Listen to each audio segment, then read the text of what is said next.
නමෝ තස්ස භගවතු අරහතු සම්මා සම්බුද්දස්ස. ඒ භාග්‍යවත් වූ අරහත් වූ මහා කරුණික වූ සංසාර දුකින් නිදහස් වීම පිණිස සියලු කෙලෙස් පීඩාවන්ගෙන් නිදහස් වීම පිණිස පවතින මේ උතුම් ශ්‍රී සද්ධර්මය ලෝකානුකම්පාවෙන්ම දේශනා කොට වදාළ අපගේ බුදුරජාණන් වහන්සේට නමස්කාර වේවා. සාදු සාදු සාදු. මාගේ ගුරු දේවෝත්තම පරම පූජනීය පින්වත් ලොකු ස්වාමීන් වහන්සේට ගෞරවාදර වන්දනාව වේවා. සාදු සාදු සාදු. ගරුතර මහා සංඝරත්නයන් අවසරයි ශ්‍රද්ධාවන්ත පින්වතුනේ, අද දවසේ මේ ධර්ම දේශනාවට දායකත්වයෙන් දරමින් ධර්ම දානමය පින්කම සිදු කරන්නේ දෙපානම පන්නිපිටියේ පදිංචි අද දවසේ උපන්දිනේ යෙදුන පින්වත් දමින්දී උඩංගාව සොහොයුරියට සෙත් ප්‍රාර්ථනා කරන අදහසින් යුතුව ඇමරිකාවේ සේවයේ නියුතු පින්වත් රණෝදී උඩංගාව මහත්මිය විසිනුයි අද මේ ධර්ම දේශනාවට දායකත්ව දරමින් ධර්ම දානමය පින්කම සිද්ධ කරන්නේ.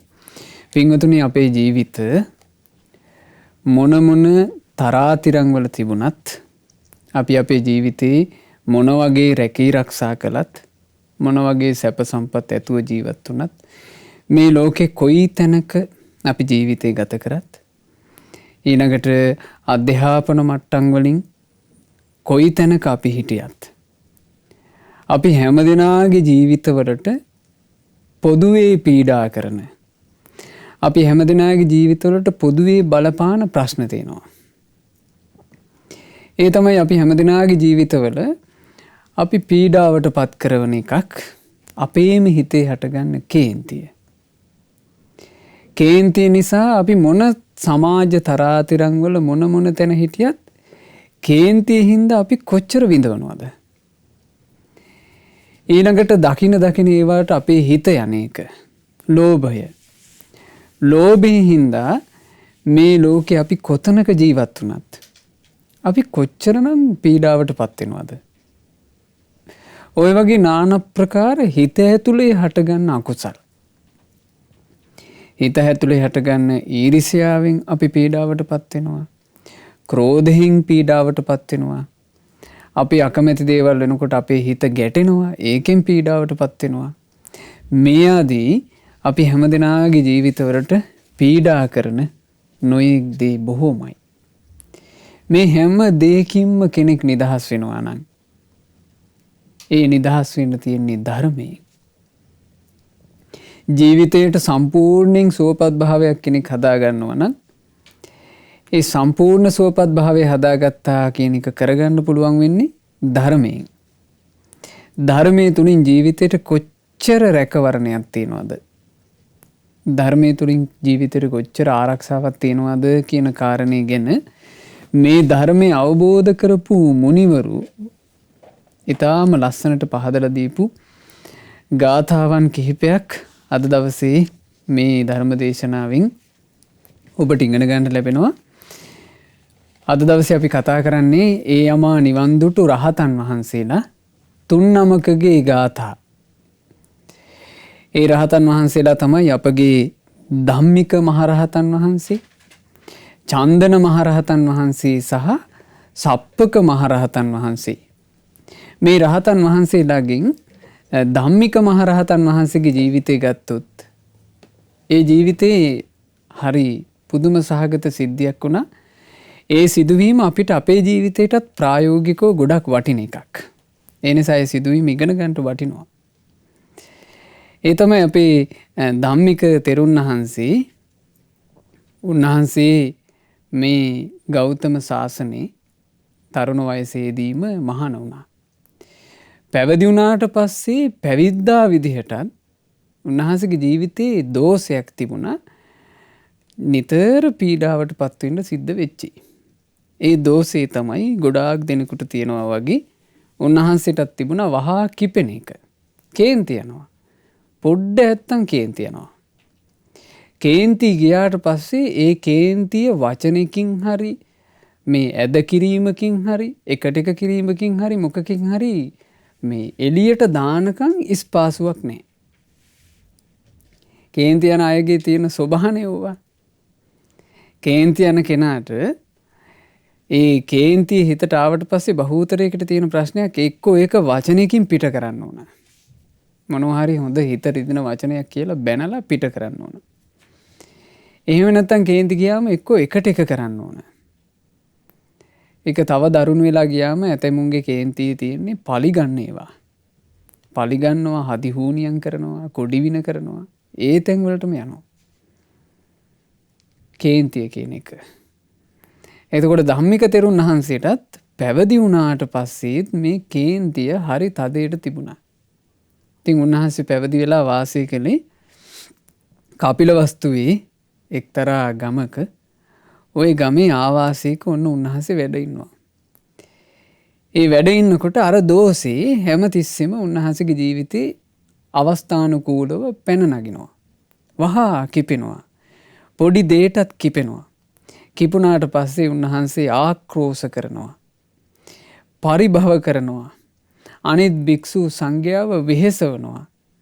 මුඛය කියන ආයුධයෙන් අනිත් භික්ෂූන් වහන්සේලාට පහර දෙනවා. හිත රිදෙන වචන කියනවා. ඉතින් ඔහොම කාලේ ගත කරනකොට ඔන්නේ ආවාසයේ ස්වාමින්වහන්සේලා එක්කෙනා දෙන්න තරහ වෙලා අමනාප වෙලා හිත රිදිලා අයින් වෙලා ගියා.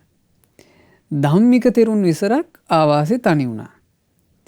දැන් කිසිම භික්ෂුවක් ඒ ආවාසෙට වැඩම කරන්නේ නැහැ. ඒ ආවාසයේ ඒ භික්ෂුන් වහන්සේලා වැඩ ඉන්න විහාරේ පූජා කරපු දායක පිරිස් දැන් මගතොටේදී ස්වාමින්වහන්සේලා හම්බ වුණාම ස්වාමින්වහන්සේලාට කියනවා අනේ ස්වාමීනි කොයි ඉතින් ඔබ වහන්සේලා මේ අපේ ආවාසයට වඩින්නේ නෑ නෝය කියලා. එතකොට ස්වාමින්වහන්සේලා කියනවා අනේ උපාසකයේ ඒ ආවාසෙ වුන්නේ ධම්මික තෙරුන් ඉන්න ආවාසයකට නම් අපි එන්නේ. එහෙම කියනවා. එතකොට දායක සභාව කතා වුණා. මේක හරියන්නේ මේ ධම්මික කියන තෙරුන් වහන්සේ අපේ ආවාසයේ වුණොත් එහෙම අපේ ආවාසයේ අනාගතයේ භික්ෂුන්ගෙන් හිස් එකක් වෙනවා. ඒ නිසා අපි මේ භික්ෂුව මේ ආවාසයෙන් එළව ගමු. ඔන්න දායක පිරිස එකතු වෙලා මේ ස්වාමීන් වහන්සේ ළඟට ගිහින් කිව්වා ස්වාමීනි අපි කැමති නෑ ඔබ වහන්සේ ඉන්නවට. ඔබ වහන්සේ මේ ආවාසයෙන් වෙන තැනකට වඩින්න. ඔන්න ධම්මික තෙරුන් වහන්සේ එහෙම කියනකොටවත් තේරුම් ගන්නෑ. ඒ දායක පිරිසටත් හොඳට බැනලා උන්වහන්සේ ඒ ආවාසයෙන් පිටත් වුණා. ඒ සමීපෙට වෙන්න තියෙන තව ආවාසයකට ගියා. ඒකෙදිත් කලින් විදිහමයි. ඔහොම පින්වතුනේ මේ කපිලවස්තුවේ මේ තිබුණ ආවාස 7කින් දායක පිරිස් උන්වහන්සේව එළියට දැම්මා. දැන් අර ගම්මානේ උන්වහන්සේට වැඩ ඉන්න බැරුව ගියා. ඒ බැරුව ගිහිල්ලා හිතත් හොඳටම රිදිලා බුදුරජාණන් වහන්සේ බැහැ දකින්න එනවා. බැහැ දකින්න ඇවිල්ලා භාග්‍යතුන් වහන්සේට වන්දනා කරලා කියනවා අනේ ස්වාමීනි මාව මේ දායක පිරිස ඒ අයන්ගේ ආවාස වලින් එළියට දැම්මානේ ස්වාමීනි. මට හරි අකරතැබ්බයක් වුණානේ. ඉතින් බුදුරජාණන් වහන්සේ ධම්මික ස්වාමීන් වහන්සේට හරි ලස්සන කතාවක් කිව්වා. ධම්මික මට ඔය ගැන කියන්න තියෙන්නේ මේ වගේ එකක්. මුහුදු යන නාවිකයෝ මුහුදු යන්ට පෙර කුරුල්ලෝ අල්ලගෙන යනවා. කුරුල්ලන්ව අල්ලාගෙන ගිහිල්ලා මේ නාවිකයෝ කුරුල්ලෝ අල්ලන් යන්නේ මේ මුහුද මැදදී යම් අනතුරක් සිද්ධ වුණොත් එහෙම සමීපයේම ගොඩබිමක් තියෙන තැන අල්ලගන්න පහසු වෙන්නයි මේ කුරුල්ලෝ අරගෙන යන්නේ. අරගෙන ගිහිල්ලා මොකද කරන්නේ? හදිසියේ මේ නාවිකයෝ යම් තැනකදී අතරමං වුණොත් එහෙම ඒගොල්ලෝ කරන්නේ අර කුරුල්ලන්ව නිදහස් කරනවා. නිදහස් කරාම ඔය කුරුල්ලා ඉගිල්ලා යනවානේ යම් දිශාවකට. උතුරේ ගොඩබිමක් තියෙනවා නම් උතුරට යනවා ආයෙ එන්නේ. දකුණේ ගොඩබිමක් තියෙනවා නම් දකුණට යනවා ආයෙ එන්නේ. මේ විදිහට ගොඩබිමක් තියෙන දිශාවකට ඌ යනවා ආයෙ එන්නේ. හැබැයි ළඟපාතක ගොඩ බිමක් නැත්තම් ඌ ආයෙම කැරකිලා නැවටමයි එන්නේ. බුදුරජාණන් වහන්සේ වදාරනවා ධම්මික ඔබටත් උනේ ඌන් ඔය වගේ තමයි. ඔබත් ආවාසින් ආවාසයට ගියා. හැබැයි යන්නේනමක් නැති වුණාට පස්සේ ඔබ අර කුරුල්ලා කරකැවිලා එනවා වගේ මං ළඟට මාව කිව්වා. ධම්මික ඔබේමයි වැරද්ද. ඔබේමයි අඩුපාඩුව. ඔබමයි මේ දෝෂේ හදාගන්න ඕන. මේ ගැන ඔබට තේරෙන්න මේ අතීතයේ සිද්ධ වෙච්ච සිද්ධියක් කියන්නම් කියලා බුදුරජාන් වහන්සේ අතීතයේ ලස්සන කතාවක් වදාලා. ඈත අතීතේ කෝරව්‍ය කියලා රජෙක් ඉඳලා තිනවා. ඔය මහ රජාගේ ඒ රාජධානියේ සුප්පතිට්ඨ කියලා මහා නුග ගහක් තිබුණා. මේ නුග ගහේ ප්‍රනීත ගෙඩි හට ගන්නවා. මිනිස්සුන්ට ආහාරයට පානයට ගන්න පුළුවන් ප්‍රනීත නුග ගෙඩි හට ගන්නවා මේ සුප්පතිට්ඨ කියන නුග ගහේ. මේක මහ විශාල නුග ගහක්. ඔය නුග ගහේ මේ මිනිස්සුන්ට ඕන වෙලාවක ඇවිල්ලා හිතේ හැටියට නුග ගෙඩි කාලා යන්න අවසරේ කෝරව්‍ය රජුරුව දීලා තිබුණා. දවසක් ඔය නුග ගහ යටට ආපු එක මිනිහෙක් නුග ගෙඩි කාලා හොඳට ගහ යට පෙරෙල්ලා නිදාගෙනත් ඉඳලා යනකොට මේ නුග ගහේ චූටි අත්තක් කඩාගෙන ගියා. එතකොට මේ නුග ගහට අධිග්‍රහිතව හිටියා රුක්ෂ දේවතාවෙක්. ඒ රුක්ෂ දේවතාව මෙච්චර කාලයක් ඒ රුක්ෂ දේවතාවට මුකුත් ප්‍රශ්නයක් උන්නේ. ඇයි මිනිස්සු ඇවිල්ලා සතුටින් ගෙඩි කාලා යනවා. මේ අද විතරක් මේ මොකෙක් දාවේ. මේකාට කිසි කෙලෙහි ගුණයක් නැහෙනේ. මේකා මේ ගහ යටම ගෙඩිත් කාලා මේ ගහ යටම නිදාගෙනත් ඉඳලා යනකොට මේකා අත්තකුත් කඩාගෙන ගියානේ. කියලා මේ දෙවියා කිපුණා. කිපිලා දෙවියාගේ ආනුභාවයෙන් අර ගහේ ගෙඩි හට ගන්න එක නැවැත්තුවා. ඉතින් එහෙම රුක්ෂ දෙවිවරුන්ට ඇති හැකියාවක්. මේ දෙවියා ඒ දෙවියගේ ආනුභාවයෙන් අර ගහේ ගෙඩි හට ගන්න එක සම්පූර්ණයෙන්ම නැවැත්තුවා. දැන් මේ ගහෙන් කිසිම ගෙඩියක් මිනිසෙකුටවත් සතෙකුටවත් නැත. මිනිස්සු ඇවිල්ලා පැමිණිලි කළා අනේ දේවයිනි මොකක් වෙලාද දන්නේ නැහැ. අපේ අර සුප්පතිට්ඨ කියන නුග ගහේ දැන් ගෙඩි හටගන්නේ නෑනේ කියලා කෝරව්‍ය රජුරවන්ට පැමිණිලි කරා. එතකොට මේ රජුරෝ මේකට මේ රාජකීය පිරිස ගෙන්නලා මේ සාකච්ඡා තියතිය හෙව්වා මේකට පිළිවෙලක්. හරි ගියේ නෑ. ඒ කාලේ තිබිලා තියෙනවා පින්වතුනි අද කාලේ වගේ නෙමෙයි. මිනිස්සුත් එක්ක දෙවිවරු ගොඩාක් සමීපව ඉඳලා තියෙනවා. දැන් අද කාලේ වෙනස්නේ. අද කාලේ මිනිස්සුන්ට උවමනාවකුත් නැහැනේ හැබැයි දෙවිවරුත් එක්ක සම්බන්ධ වෙන්න. මිනිස්සුත් අසුරයොත් එක්කනේ සම්බන්ධ වෙලා ඉන්නේ. මිනිස්සුත් මේ නීච අමනුෂ්‍ය කොටසත් එක්කනේ සම්බන්ධ වෙලා ඉන්නේ. දෙවිවරුත් එක්ක සම්බන්ධ වෙන්න උවමනාවක් මිනිස්සුන්ටත් නැහැ. හැබැයි ඒ කාලේ මිනිස්සයා ගුණයෙන් මීට වඩා වැඩි. ඒ නිසා දෙවිවරු සමීපව ඇසුරු කළා. මේ කෝරව්‍ය රජුරවන්ට මේක විසඳ ගන්න තැනක් නැතිම අවස්ථාවේ රජුරු තීරණය කළා මේ ගැන ඉතින් වෙන කාට දැනුම් දෙන්නද මං දෙදෙව් ලෝකාධිපති සක්දෙවිඳුට මේක කියන්න ඕන. රජුරුව සක්දෙවිඳුටම පණිවිඩයක් කියවුවා. එතකොට සක්දෙවිඳු බැලුවා මොකක් නිසාද මේක වුනේ. සක්දෙවිඳු දකින්නවා මේ නුග ගහට අධිග්‍රහිත ඉන්න රුක්ෂ දේවතාවාගේ වැඩක් මේක. සක්දෙවිඳු කල්පනා කළා පාඩමක් උගන්වන්නම් කියලා. සක්දෙවිඳු එර්දියක් කළා.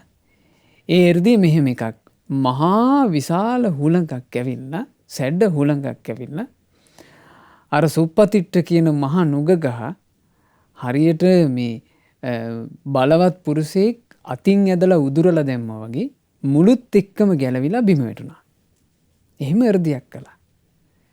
දැන් අර මහා විශාල ගහ ඇදගෙන වැටුණා. ගහේ අධිග්‍රහිත ඉන්න රුක්ෂ දෙවියාගේ විමානයට හානි වුණා. දැන් රුක්ෂ දෙවියට කරගන්න දෙයක් නැහැ. රුක්ෂ දෙවියා අඬාගෙන යනවා සක්දිවිඳු ළඟට. ගිහිලා අසරණ වෙලා කියනවා දේවේන්ද්‍රය මේ මට හරි වැඩක් වුණානේ. මම මේකයි අඬ ආවේ. අහනවා සක්දිවිඳු මොකද්ද දෙවියෝ හේට වෙච්ච යකරතැබ්බේ? අනේ නිදුකාණෙනි මහා වැසි සුළඟක් ඇවිල්ලා ඒ වැසි සුළඟට මගේ භවන පෙරළුණානේ. එතකොට සක්දිවිඳු අහනවා ඈ දෙවිය ඔබ රුක්ෂ ධර්මයේ තුල පිහිටා ඉද්දීද ඔය හුළඟ ඇවිල්ලා ඔබේ භවන පෙරළුවේ? ඔබේ විමානේ කඩා බිඳ දැම්මේ? රුක්ෂ දෙවිය අහනවා අනේ දේවේන්ද්‍රය නිදුකාණෙනි මේ රුක්ෂ ධර්මය කියන එක ගැන මන් දන්නේ නෑ නෝවේ. මොකක්ද මේ රුක්ෂ ධර්මය? එතකොට සක්දිවිඳු කියලා දෙනවා රුක්ෂ ධර්මය. මේ රුක්ෂ ධර්මය කියලා කියන්නේ හරි සුන්දර එකක්. ජීවිතයක් හදාගන්න පුළුවන් නම් මේ රුක්ෂ ධර්මය වගේ හරි ලස්සනයි. බලන්න රුක්ෂ ධර්මය මොකක්ද කියලා. සක්දිවිඳු කියනවා දෙවිය රුක්ෂ ධර්මය නම් මෙයයි.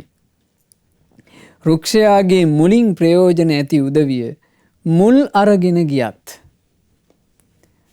ගහක් තියෙනවා ඒ ගහේ මුල් වලින් ප්‍රයෝජන තියෙන මිනිස්සු ඉන්නවා. ඒ මිනිස්සු ඇවිල්ලා මුල් කපාගෙන යනවා.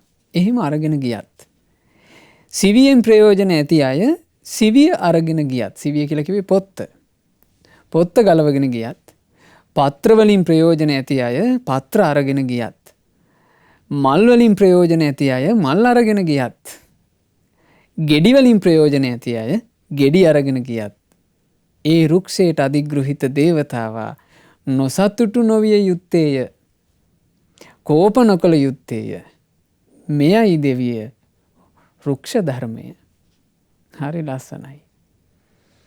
බාහිර මිනිස්සු ඇවිල්ලා මොන දේ කළත් ඒ රුක්ෂයේ අයිතිකාරයා කිපෙන්න හොඳ නැහැ. එයයි රුක්ෂ ධර්මය. ඒ රුක්ෂ ධර්මය කියන එක හරි වටින එකක්. මොකද මේ දෙවියට රුක්ෂ ධර්මය කිව්වහම මේ දෙවියා කියනවා අනේ නිදුකාණෙනි එහෙනම් මේ මගේ භවන මේ විදිහට විනාශ වුණේ මට මේ නස්පැත්ති වුණේ මං රුක්ෂ ධර්මයේ තුල නොපිහිටා ඉද්දිමයි. එතකොට සක්දිවිඳු කියනවා එහෙනම් දෙවියෝ ඔයා ගිහිල්ලා රුක්ෂ ධර්මයේ සමාදන් වෙන්න. රුක්ෂ ධර්මයෙන් යුතුව වසන්ට.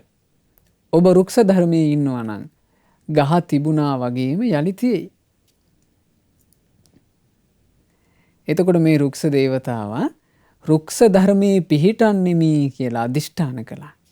ඒ අදිෂ්ඨාන කරනකොට සක්දිවිඳු හිත දැනගෙන අයම එරිදියක් කළා. ඒ එරිදිය මොකද්ද? ආයමත් සැඩ හුළඟක් ආවා. ඒ හුළඟෙන් අර මුළු ගහම යලිත් වතාවත් කෙලින් වෙලා හොඳට පිහිටියා. ඉතින් මේවා දේව එරිදි. රුක්ෂ ධර්මයේ පිහිටා හිටපු රුක්ෂය රැකුණා. පින්වතුනි ජීවිතය කියන එක මේ වගේමයි. ජීවිතය කියන එක මේ වගේමයි. ජීවිතය කියන එක අපි රැක ගන්න ඕන අපේ ජීවිතයයි. බාහිරින් නොයෙක් ඒවා ඉන්න පුළුවන් අපිව කලඹවන. හැබැයි කැළඹෙන්නේ නැතුව ඉන්න පුළුවන් නම් ආන්න දක්ෂකම. ආන් ඒක තමයි දක්ෂකම. රුක්ෂ ධර්මය කියලා කියන්නේ අන්න ඒක. එතකොට මේ භාග්‍යතුන් වහන්සේ ධම්මික තෙරුන්ටනේ මේක වදාළේ. කියනවා ධම්මිකේ ඉතින් ඕන් ওই විදිහට ඒ කාලේ දෙවිවරු අතීතේ දෙවිවරු සාමාන්‍ය දෙවිවරුන්ටත් රුක්ෂ ධර්මයේ වර්ණනා කළා. ඒ නිසා ධම්මිකේනි ස්වාක්ඛාත සම්බුද්ධ ශාසනයේ පැවිදි වෙච්ච ඔබ කුමකට නම් කිපෙනවද? කුමකට නම් නොසතුටු වෙනවද? ඒ නිසා ඔබත් ඉවසන්ට හුරු වෙන්න ඕන. ඔබ ඉවසුවේ නැත්තම් ධම්මිකේනි මේ සම්බුද්ධ ශාසනය ඇතුලේ බොහෝ පව් කරගනී කිව්වා. මොකද ඈත අතීතේ මේ සම්බුද්ධ ශාසනය වගේ නෙවෙයි කියනවා. බුදුරජාන් වහන්සේ වදාලා මූග පක්ඛ අරණේමි කුද්දාල හත්තිපාල ජෝතිපාල සුනෙත්ත කියලා ඍෂිවරු වගේක් වාසය කළා කියනවා කාමයන්හි විතරාගී. එතකොට ඒ ඍෂිවරු මේ බුද්ධ ශාසනයක් තුල පිළිවෙත් පුරන අය නෙවෙයි. ධ්‍යාන උපදවාගෙන ඒ අය බඹලව උපදීම පිණිස යම් ධර්මයක් දේශනා කළා කියනවා. ඒ ධර්මයේ දේශනා කර හිටපු ඍෂිවරු ගැන කෙනෙක් හිතා පහදව ගත්තනම් ඒ ධර්මයේ දේශනා කරන ඍෂිවරුන්ගේ ශ්‍රාවක පිරිස ගැන කෙනෙක් හිත පහදව ගත්තනම් ඒ අය ඔක්කොම දුගතිය ගියා කියනවා. ඊළඟට මේ ඒ ඍෂිවරු ගැන වේවා ඒ ඍෂිවරුන්ගේ ශ්‍රාවකයෝ ගැන වේවා යමෙක් හිත පහදව ගත්තා නම් ඒ අය ඔක්කොටම සුගතිය යන්න ලැබුණා කියනවා. ධම්මිකේනි එහෙව් එකේ ඔබ මේ ස්වාක්කාත බුද්ධ ශාසනයේ ඇතුලේ හිත අපහදවගෙන කිපුණු වචන කියනවා නම් ඔබ බොහෝ පව් රැස් කරගන්නවා. එක දිට්ඨි සම්පන්න සෝවාන් පුද්ගලයෙකු කෙරෙහි සිත දුෂ්ට කරගත්තත් ඒ දුෂ්ට සිතින් සෝතාපන්න කෙනෙකුට ආක්‍රෝෂ කරත් පරිභව කළත් ඔහුට බොහෝ පව් රැස් වෙනවා. ඒකට හේතුව මොකද්ද? ධම්මිකේනි මේ බුදු සසුනේ භික්ෂූන් තුල යම්බදු ඉවසීමක් ඇද්ද? ඒ බඳු කිසිම ඉවසීමක් එච්චර ප්‍රබල ඉවසීමක් මේ බුද්ධ ශාසනයෙන් පරිබාහිර කිසිදු තැනක මම නම් නොදකිමි කියලා බුදුරජාන් වහන්සේ වදාළේ. ඉතින් බුදුරජාන් වහන්සේ ධම්මික තෙරුන් වහන්සේට ඕන් ඔය අවවාදීන් අවවාද කළා. ධම්මික තෙරුන් වහන්සේ දක්ෂ වුණා තමන්ගේ ස්වභාවය අයින් කරලා ධර්මයේ ගලපා ගන්නට. උන්වහන්සේ වහා කිපෙන කෙනෙක් කිපුණයින් පස්සේ මේ හිත රිදෙන වචන පිට කර කර එව්වගෙන් සතුටු වෙච්ච කෙනෙක්. හැබැයි උන්වහන්සේට හරි දේ කියලා දෙනවා බුදුරජාන් වහන්සේ. හරි දේ කියලා දෙද්දී තමන්ගේ වැරැද්ද අත්හැරලා දාලා හරි දේ තුල පිහිටන්ට උන්වහන්සේට දක්ෂකම තිබුණා. ඒ දක්ෂකම පින්වතුනේ අපිත් ඇති කරගන්න ඕන. අපිට ඕන තරම් අපේ ජීවිතවල වැරදි අඩුපාඩු තියෙන්න පුළුවන්. ඒ වැරදි අඩුපාඩුත් එක්ක තමයි මේ සංසාර ගමනේ අපි කාලාන්තරයක් මේ එන්නේ. ඉතින් මේ ජීවිතේ විතරක් උපදිනකොට මේ වැරදි අඩුපාඩු නැති 아무තු කෙනෙක් විදිහට අපි උපදින්නේ නැහැ. වැරදි අඩුපාඩු අපේ ළඟ ඕන තරම් තිබේවි. අපි උත්සාහවත් විය යුත්තේ ඒ වැරදි අඩුපාඩු දුරු කරන ප්‍රතිපදාව චුට්ට හරි පුරුදු කරගන්නට. හිතේ ප්‍රසාදයෙන් ටික ටික හරි ඒ ප්‍රතිපදාව පුරුදු කරන්න ඕන. මංගාව තරහ යන එක තියෙනවා තමයි. හැබැයි තරහ දුරු කරගන්නට පුළුවන් වෙන්නේ ධර්මයේ හැසිරුණොත්. ඒ හින්දා මං ධර්මයේ හැසිරෙන්න ඕන ටික හරි. අන්න හරි තැන. ඊළඟට කෙනෙකුට හිතන්න පුළුවන් ඔන්න කෙනෙක් අපි හිතමු ලෝභයෙන් පීඩා විඳිනවා කියලා රාගයෙන් පීඩා විඳිනවා කියලා. මගේ ළඟ රාගය තියෙනවා. හැබැයි මේ රාගය කියන එක ධර්මයේ තුල පිහිටලා ටික දුරු කරන්න පුළුවන්. මගේ හිතේ ඉරිසියාව හට ගන්නවා. හැබැයි මේ ඉරිසියාව ධර්මයේ තුල පිහිටලා ටික දුරු කරගන්න පුළුවන්. ඒ නිසා මම ධර්මයමයි පුරුදු කරන්න ඕන කියලා ධර්මයටමයි එන්න ඕන. ඉතින් ධම්මික තෙරුන් වහන්සේ දක්ෂ වුණා. අර මේ ආවාස 5න්ම බැහැර කරපු ආවාස 7න්ම බැහැර කරපු භික්ෂුව දක්ෂ වුණා. උන්වහන්සේ බුදුරජාණන් වහන්සේගේ ධර්මයට අනුවම හික්මුණා. ධර්මය අවබෝධ කළා. රහතන් වහන්සේ නමක් බවටම පත් වුණා. ඒ රහතන් වහන්සේ ධර්මයේ වටිනාකම දන්න නිසා ධර්මයේ තුලින් ජීවිතේ සම්පූර්ණයෙන්ම සැපවත් කරගන්න උන්වහන්සේටත් පුළුවන් වෙච්ච නිසා තමන් වහන්සේ අවබෝධ කළ තමන් වහන්සේ සැපයටපත් වෙච්ච ධර්මයේ ගැන ලස්සන ගාථාවක් දාලා බලන්නේ ගාථා ධම්මෝ හවේ රක්ඛති ධම්මචාරී ධම්මෝ සුචින්නෝ සුඛමාවහති ඒසානි සංසෝ ධම්මේ සුචින්නේ න දුග්ගතින් ගච්ඡති ධම්මචාරී. ඇත්තෙන්ම ධර්මයේ හැසිරෙන කෙනාව රැකගන්නට ධර්මයට පුළුවන්. යහපත් ලෙස රැස් කරගත් ධර්මයේ තමයි සැප ලබා දෙන්නේ. යහපත් ලෙස ධර්මයේ රැස්වීමේ ආනිසංසය මේකයි. ධර්මයේ හැසිරෙන කෙනා දුගතිය නම් යන්නේ. ධර්මයේ මුණ ගැහිච්ච ජීවිතයක් ලැබුණ එක ගැන අපි කොච්චර සතුටු වෙන්න ඕනද පින්වතුනි මේ ගාථා අහද්දී. අපි චුට්ටක් හරි ධර්මයේ හැසිරෙන්න මහන්සි ගන්නවා නම් ධර්මයේ හැසිරෙන කෙනාට ලැබෙන ආනිසංසය මෙයයි. න දුග්ගතින් ගච්ඡති ධම්මචාරී.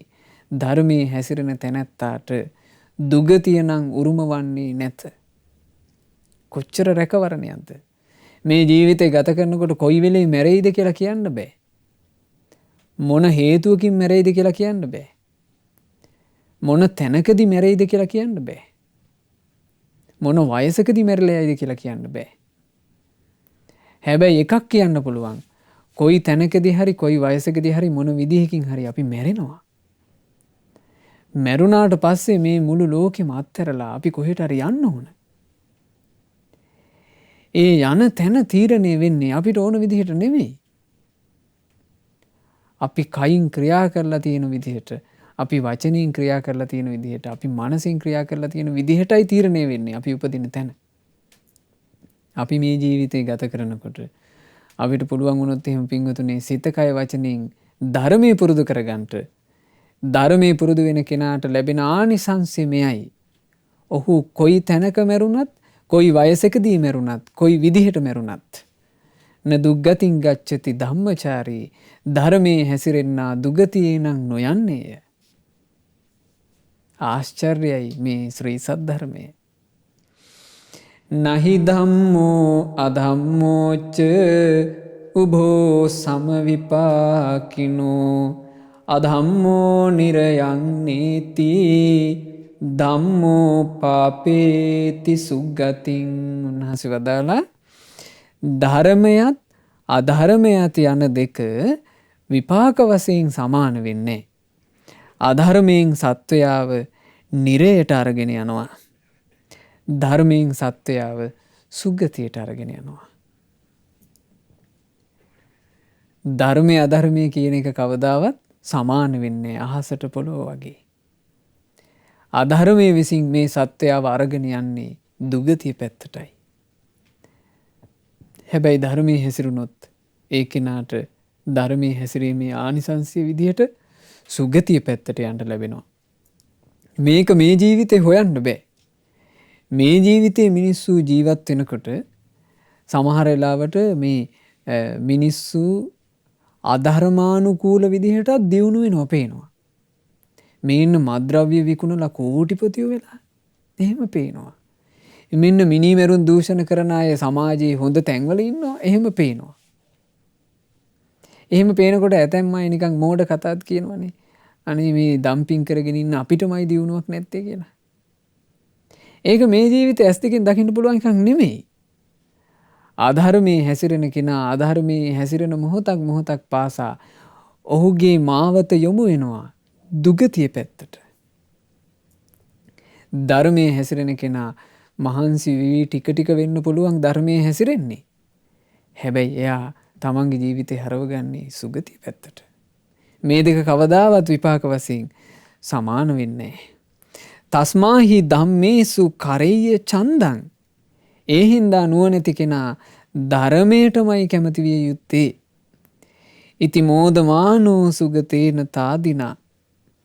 අකම්පිත සිත් ඇති සුගතයන් වහන්සේ වදාළ ධර්මයේ ගැන සතුටු වෙන්න ඕන. අකම්පිත සිත් ඇති සුගත වූ අපගේ බුදුරජාන් වහන්සේ වදාළ ධර්මයේ ගැන සතුටු වෙන්න ඕන. ධම්මේටිතා සුගත වරස්ස ශාවකා නියන්ති ධීරා සරණ වරග්ගගාමිනෝ. සුගතයන් වහන්සේගේ ධර්මයේ පිහිටන ශ්‍රාවකයන්ට නුවණින් යුක්තව උතුම් සරණ ලබාගෙන නිවන කරාම යන්න පුළුවන්. ඒක කිව්වේ කවුද? ධම්මික කියන රහතන් වහන්සේ නිවන කරාම ගියපු කෙනා. ජීවිතයේ තිබුණ අඩුපාඩු ඔක්කොම හදාගෙන නිරේ පැත්තට කරකැවිලා හිටියේ. බුදුරජාණන් වහන්සේගේ ධර්මය ඇහුව නිසා මේ ජීවිතේම නිරේ පැත්තට හැරිලා තිබුණ වැඩපිළිවෙල සුගතිය පැත්තට හරව ගත්තා. හරවගෙන බුදුරජාණන් වහන්සේ වදාළ ධර්මයෙන්ම සතුටු වෙවි ධර්මය අනුගමනය කරනකොට මේන්න ටික කලයි නිවන කරාම ගියා. රහතන් වහන්සේ බවට පත් වුණා. අවසාන ගාථාව වදාළේ මෙහිම. විපෝටිතෝ ගණ්ඩ මූලෝ තණ්හා ජාලෝ සමෝහතෝ සෝ කීන සංසාරෝ න වත්ති කිංචනං චන්දෝ යථා දෝසිනා පුන්නමාසියාති. කාමයේ කියන්නේ තුවාලයක් වගේ එකක්. ඒ කාමී මුල් ගලවලා දැම්මා. තණ්හා දැල සිඳ බිඳ දැම්මා. ඔහුගේ සංසාරය දැන් ඉවරයි. දැන් ඔහු තණ්හා රහිත කෙනෙක්. පෝය දවසේ හැම දොස් රහිතව බබලන සඳක් වගේ.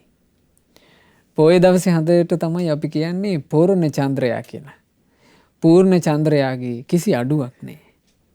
සොළොස් කලාවෙම පිරිලා. ඒ සොළොස් කලාවෙම පිරිච්චි හඳ වගේ කියනවා මේ කාමයේ කියන තුවාලයෙන් නිදහස් වෙච්චි උත්තමයන්ගේ ජීවිතේ. ඒ කිව්වේ රහතන් වහන්සේලාගේ ජීවිතේ. පින්වතුනි මේ ජීවිතේ ගත්තාම පින් තිබ්බ අය නුවණ තිබ්බ අය මේ ජීවිතේ ඇතුලේ හැබෑවටම තියෙන අරුබුද ටික අල්ලගත්තා. හැබෑවටම තියෙන අරුබුද මොනවද මං කිව්වේ මේ දකින එකට ආස හිතින එක. මේන් අරුබුදේ. කේන්ති යනවා. මෙන්න අරුබුදේ. ඉරිසියාව කුහකකම එකට එක කිරීම මේ වගේ ලාමක අකුසල් වෙනවා. මේවා තමයි අරුබුද. මොකද මේ අරුබුද සහිතව ඉන්න කෙනාගේ පණ ගියොත් එයා මේ දුක් සහිත සංසාර ගමනේ දුගතියකට වැටෙනවා.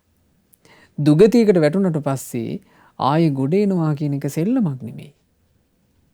ඒ නිසා මේ කාමයන්ගෙන් නිදහස් වීම ඊළඟට ලාමක අකුසල් වලින් නිදහස් වීම ගැන නුවණ තියෙන අය පුදුම විදිහට කැමති වුණේ.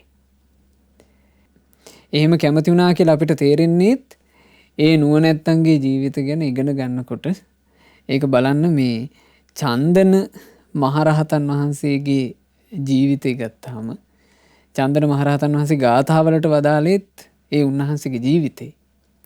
උන්වහන්සේගේ ජීවිතය ගත්තාම උන්වහන්සේ උපන්නේ සැවැත් නුවර.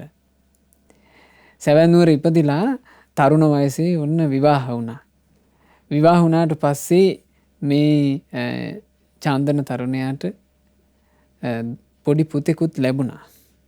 ලැබිලා දැන් මේ පවුල හරි සතුටින් වාසය කරනකොට ඔන්න මේ චන්දන තරුණයාට බුදුරජාන් වහන්සේගේ බණ අහන්න ලැබුණා. ධර්මය අහන්න ලැබුණා විතරයි සංසාරේ පින් කරපු කෙනෙක්, හොඳට නුවණ තියෙන කෙනෙක් අර කාමයන් කෙරෙහි තියෙන ඇල්ම නැතුව ගියා. උන්වහන්සේ මහා ධනවත් පවුලක සිටු පුත්‍රයෙක්. ඒ නිසා බිරිඳ දරුවා අත්හැරලා ආවා කියලා ඒ අයට කිසි අඩුපාඩුවක් වෙන්නේ නැහැ. ඒ නිසා උන්වහන්සේ ඒ තරුණ වයසේදී චන්දන තරුණයා තමන්ගේ මේ රූබර තරුණ බිරිඳව අත්හැරියා. තමන්ට දාව උපන්න එකම එක පුත්‍රයත් අත්හැරියා. අර මහත් වූ ධන සම්පත් අත්හැරියා. ඥාතින් අත්හැරියා. මහණ වුණා. පැවිදි වෙලා භාග්‍යතුන් වහන්සේගෙන් ධර්මය අහලා බණ භාවනා කරන්නට ටිකක් දුර ඈතකට උන්වහන්සේ වැඩම කළා. වැඩම කරලා ධර්මයේ හැසිරෙන්න මහන්සි ගත්තා. නමුත් කෙලෙස් දුරු වුණේ නෑ. ඔහොම තියෙද්දී දවසක් ආයමත් වැඩම කරනවා භාග්‍යතුන් වහන්සේ බැහැ දකින්නට සැවැත් නුවරට. දැන් මේ සැවැත් නුවර කියන්නේ කොහෙද? තමන් ජීවත් වෙච්චි මේ තමන්ගේ නිවෙස් තියෙන ගම්මානේ. සැවැත් නුවරට ආවා. ඇවිල්ලා බුදුරජාණන් වහන්සේත් එක්ක දහම් කතා කරලා එදා උන්වහන්සේ දවල් කාලේ වැඩම කළා කියනවා භාවනා කරන්නට සොහොනට. හරියට භික්ෂුන් ඇසුරු කරානේ සොහොන. හේතුව සොහොනේ භික්ෂූන්ට ජීවිතේ යථාර්ථය තේරුම් ගන්නට නිමිත්තක් අරගන්න පුළුවන් සටහන් තියෙනවා. ඒ කාලේ සොහොනේ ස්වභාවයනේ මල කඳන් ගෙනත් දානවනේ ඔහි. ආන්ගේ සොහොනට වැඩම කළා. සොහොනට වැඩම කරලා උන්වහන්සේ එක්තරා රුක්සෙවණක උන්න දැන් වාඩි වෙලා ඉන්නවා. වාඩි වෙලා ඉද්දී මේ චන්දන තෙරුන් වහන්සේට ඇහෙනවා නූපුර හඬක්. නූපුර කියලා කියන්නේ කකුල් වල බඳින ඒවා ගෑනු කට්ටිය. ඒ කාලේ ওই නූපුර පැලඳීම කියන එක තිබිලා තියෙනවා. මේ නූපුර හඬට උන්වහන්සේ දැස් ඉවර කරලා බැලුවා. බලද්දි මේන්න එනවා. තමන්ගේ ගිහි කාලේ බිරිඳ ලස්සන ආභරණ වලින් සැරසිලා දරු පැටියාවත් අතින් වඩාගෙන මෙන්න එනවා. එතකොට උන්වහන්සේට තේරුණා මේ එන්නේ නම් අනිවාර්යෙන් මොකක් හරි අඳෝනාවක් කියලා මාව සිවුරු වරවාගෙන අරන් යන්ටයි. මගේ දරුවත් එකතු කරගෙන එනවා. උන්වහන්සේට එකපාර හිතුවිල්ලක් එනවා. අපේ මේ කාමයට මං අහුවෙයිවත්ද? මගේ බිරිඳගේ මේ බස්වලට මගේ හිත නැමී යයිවත්ද? මගේ දරු පැටියා දිහා බලනකොට මට පියසෙනෙහස උපදීවත්ද? අන්න එහෙම හිතුණා. කෙලෙස් වලට මහා බයක් හිතුණා. බන්ධන හටගන්නවට මහා බයක් හිතුණා. උන්වහන්සේ කල්පනා කළා මට දැන් වෙන කිසිම රැකවරණයක් නැහැ. මට ධර්මයමයි රැකවරණේ. මං ඉක්මනට මේ හිතේ තියෙන කෙලෙස් බන්ධන අතහරින්න ඕන කියලා ඒ බිරිඳ එන දිහා බලාගෙන චුට්ටක් වෙලා ඉඳලා ආය ඇස් පියාගත්තා කියනවා. ඇස් පියාගෙන වෙර වීරියෙන් යුක්තව විදර්ශනාවට හිත යොමු කළා. මේ බුද්ධ ශාසනය ආශ්චර්යයි, ධර්මය ආශ්චර්යයි. බිරිඳ ලංවෙන්ට පෙර සියලු කෙලෙස් නැසලා රහතන් වහන්සේ නම බවට පත් වුණා. අරහත්ත්වේ පසක් කළා පොඩි වෙලාවකින්. පුරුදු කරපු ධර්මයේ මුහුකුරා ගියා. උන්වහන්සේ යලිත් වතාවක් කිසිම කෙලෙසයකින් බඳින්න බැරි විදිහේ ජීවිතයක් ඇති කරගත්තා.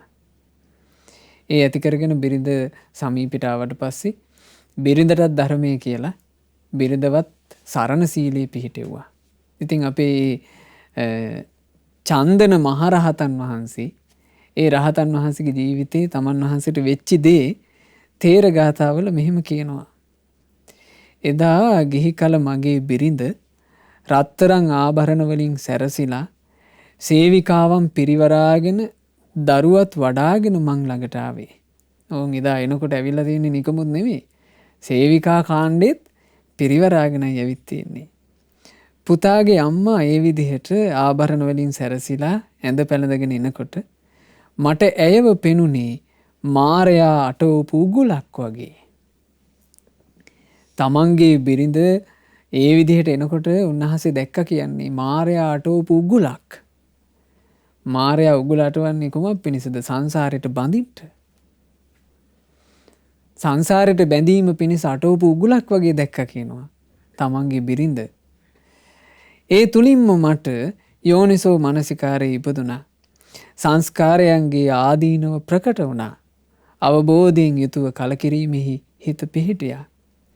එනිසාම මගේ සිත සියලු කෙලෙසුන්ගෙන් නිදහස් වුණා.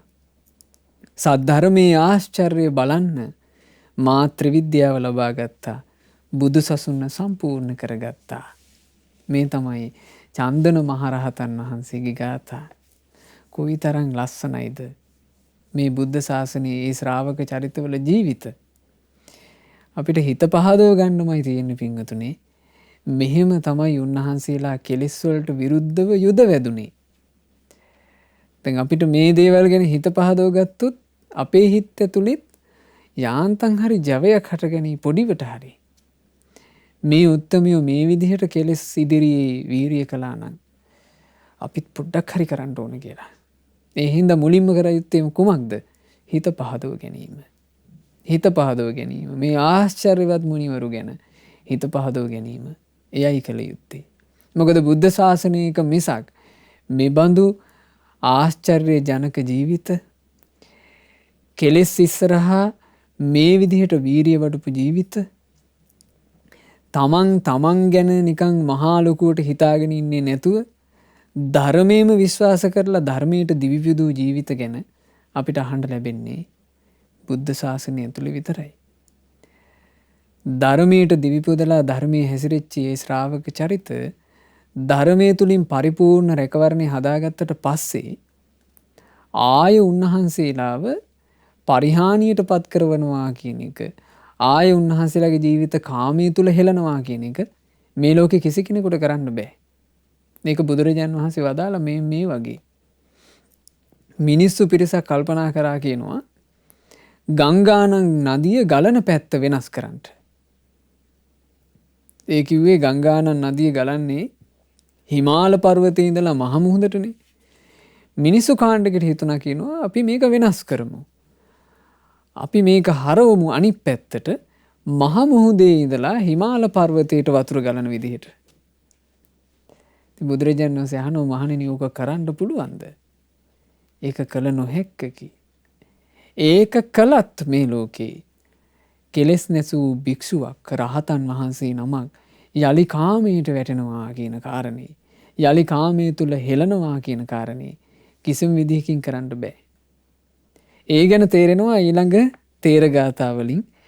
ඒ තේරගාථා වදාළේ සප්පක මහරහතන් වහන්සේ.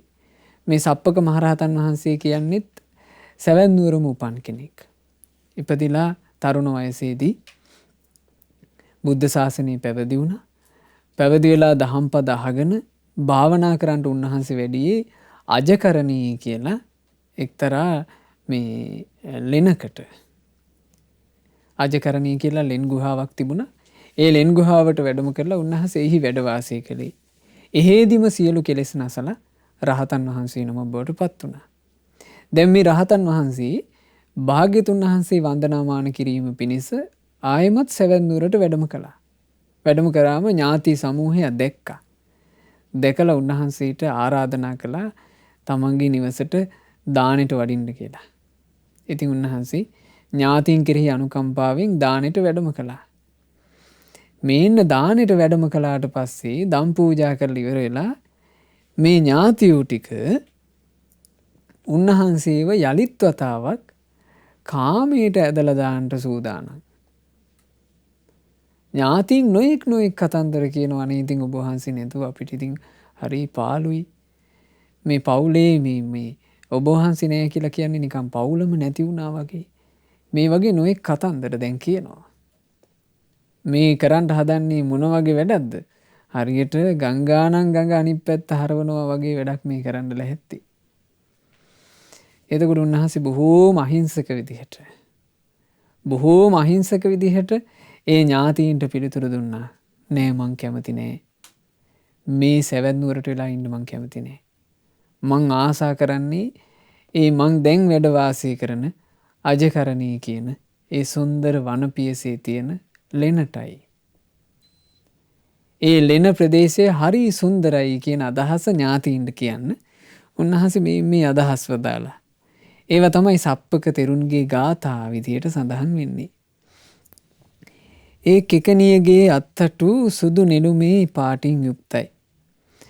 කළු වලාකුළට බිය වෙලා ඇය තැති ගත්තා. ඉන්න තැනක් සොයාගෙන ඇය ඉගිලී යන වෙලාවට මේ අජකරණී නදිය මගේ සිත ඇද ගන්නවා. ඒ ලෙන ඉදිරිපිටට වෙන්න තිබුණා මේ ලස්සන නදියක්. ඒ නදියත් හැඳින්වුවේ අජකරණී කියන නමින්. ඉතින් උන්වහන්සේ මේ කියන්නේ නදිය අසබඩ උන්වහන්සේ ඉන්නකොට දැක්ක දේවල්. සුදු පාට කොක්කු ඉගිලිලා යනවා කියනවා.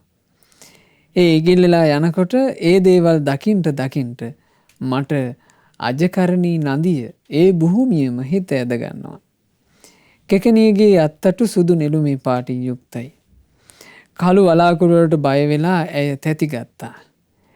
ඇයට සැඟවෙන්න තැනක් නැහැ. සැඟවෙන්න තැනක් සොයමින් ඇය පලා යන කලට අජකරණී නදිය මගේ සිත ඇද වැද ගන්නවා. ගන්තර දෙපැත්තේ ජම්බු ගස් තියෙනවා. ඒවා සතුටු නොකරන්නේ කාවද? මගේ ලෙන පිටිපස්සේ තියෙන ඒ ජම්බු ගස් පලාතම ලස්සන කරනවා. ගෙම්බන් නාද කරන්නේ ගාම්භීර විදිහට. ඒගොල්ලෝ සර්පයන්ගෙන් බේරිලා ඉන්න නිසා වෙන්නේ නැති. මේ කාලේ කඳු ගංගා වෙන් වෙලා තියෙන කාලයක් නොවේ. අජකරණී නදිය කියන්නේ කෙම්බිමක්.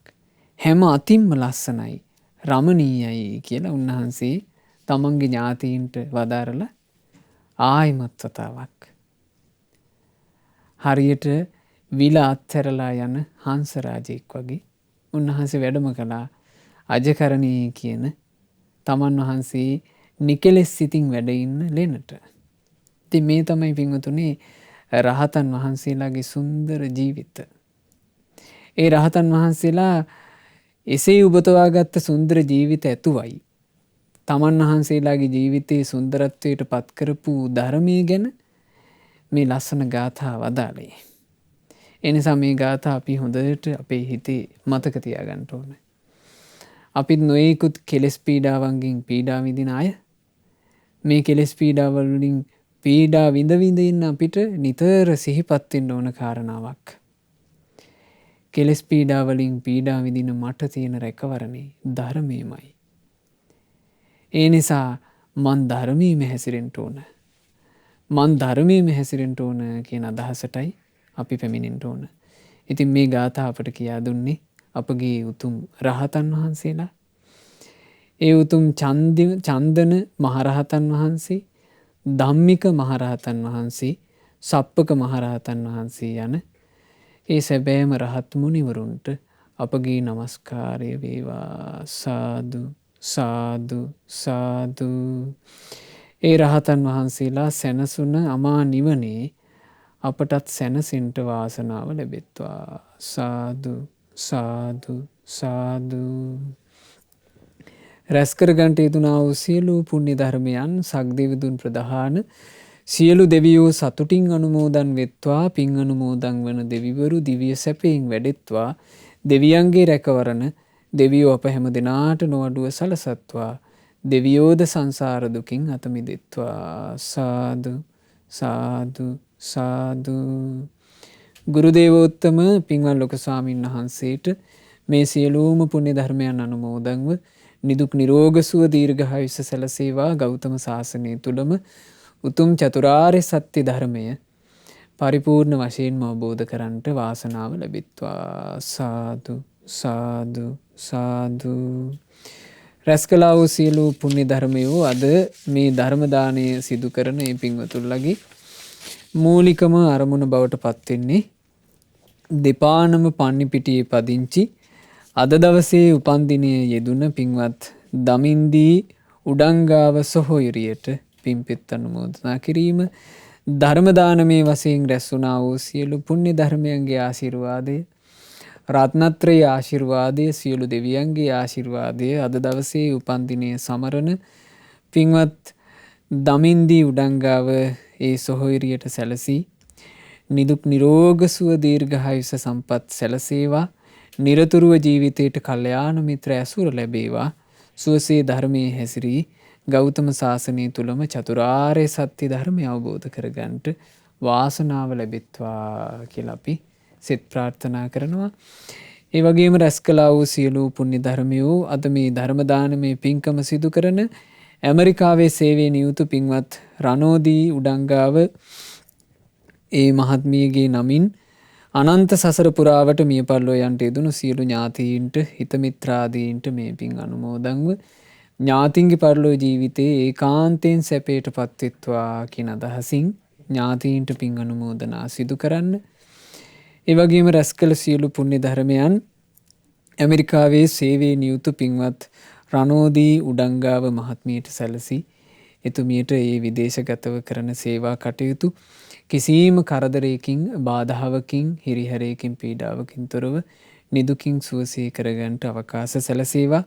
එතුමියගේ සුජීවත්ව සිටින දෙමාපියන්ටත් නදින්දී සොහොයුරියටත් පවුලේ සෑම සියලු දෙනාටත් මේ සියලු පින් අනුමෝදන්ව සියලු දෙනාට නිදුක් නිරෝග සුව දීර්ඝායුෂ සම්පatti සැලසෙත්වා. ශ්‍රද්ධා මාසික ධර්ම දාන සමාජිකාවන්ටත් ශ්‍රද්ධා කාර්ය මණ්ඩලයේ සියලු දෙනාටත් සුපින්වත් ඔබ සෑම සියලු දෙනාටත් මේ සියලු පුණ්‍ය ධර්මයන්ගේ ආශිර්වාදයෙන් තමන්ගේ ජීවිතයට මුණ ගැහුණු කල්යාණ මිත්‍ර ඇසුරේ සත්පුරුෂ ඇසුරේ සුවසේම ගුණදහම් දියුණු කරගන්නට සුවසේම ධර්මයේ හැසිරෙන්න අවකාශ ලැබෙත්වා. මේ ගෞතම සාසනය තුල සුවසේම ධර්මයේ හැසිරෙලා චතුරාර්ය සත්‍ය ධර්මය අවබෝධ කරගෙන සම්බුද්ධ ශාසනය තුල පිළිසරණ හදාගන්නට හැම දිනාට අවකාශ ලැබෙත්වා කියලා අපි සෙත් ප්‍රාර්ථනා කරනවා. හැම දිනාටම තෙරුවන් සරණයි. නමෝ බුද්ධාය.